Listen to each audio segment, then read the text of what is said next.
آسانیاں دیکھنی ہیں تو پہلے مشکلیں دیکھنی پڑیں گی۔ کائنات میں یہ بکھرے ہوئے جو کام نظر آتے ہیں یہ انسان کے لیے ہی ہیں۔ انسان ہاتھ پاؤں مارے گا، حرکت کرے گا، بھاگ دوڑ کرے گا، اپنا پیٹ بھی پالے گا اور ساتھ والوں کا پیٹ بھی بھرے گا۔ اب بنا بنایا مال مل جائے، یعنی بیٹھے بٹھائے آپ کو وہ چیز حاصل ہو جائے، تو یہ اس صورت میں ہے کہ جسے اللہ تعالیٰ عطا کرنے لگے۔ ایک سچا واقعہ آپ کو سناتا ہوں۔ ایک بزرگ تھے، ان کا جنگل سے گزر ہوا۔ ایک بیابان ایک جگہ، اس پر جب وہ پہنچے تو انہوں نے ایک اپاج لومڑی دیکھی جس کے چاروں پاؤں نہیں تھے اور آنکھوں سے بھی وہ اندھی تھی، اچھی بلی موٹی تازی تھی۔ بڑے حیران ہوئے کہ اس کو کون کھلاتا ہوگا۔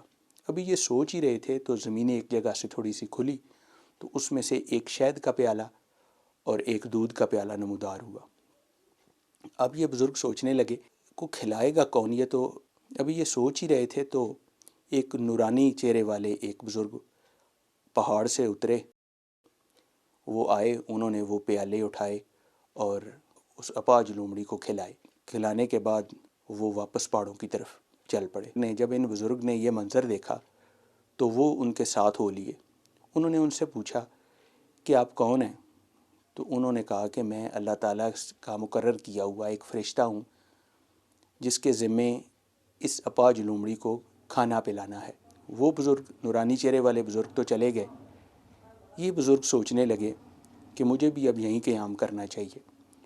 انہوں نے بھی اس پہاڑ پہ رہنا شروع کر دیا۔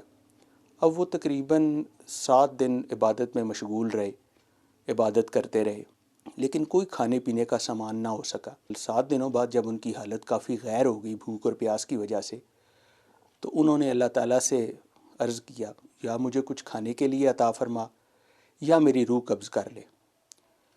تو جواب ملا کہ تو اگر 70 سال بھی بیٹھا رہے گا تو تجھے ایک دانہ بھی نہیں ملے گا۔